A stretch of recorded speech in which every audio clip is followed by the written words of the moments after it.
So piggybacking off of that, is there, and we'll talk specifically about middle grade, because that's what I'm writing and that's what I'm curious about.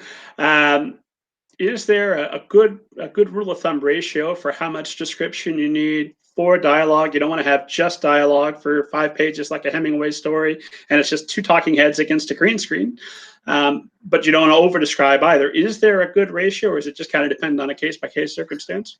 It does depend on case by case. It depends on your genre. It depends on what else is going on in the scene. Sometimes scenes can be slower and more contemplative with a lot of sort of interiority from the character between instances of dialogue. If there's a lot of conflict in the dialogue for them to react to, for example.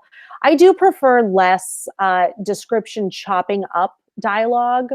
For example, you don't really get into a flow if you're using a lot of dialogue tags to always just say, oh, he said as he put the stop hand up.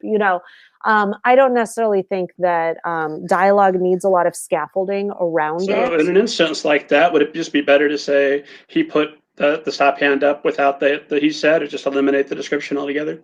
Yeah, or there are a lot of writers who kind of pair every line of dialogue with a gesture. You don't need it. For me, the star of scene really is dialogue.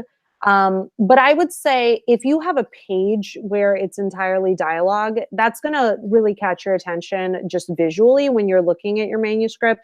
You may want to think about giving one of the characters some reactions, or adding some narrative, or introducing an action that sort of happens to drift in the middle of that dialogue, because I think the back and forth, it really can, it's hard to focus on that if there's too much of it.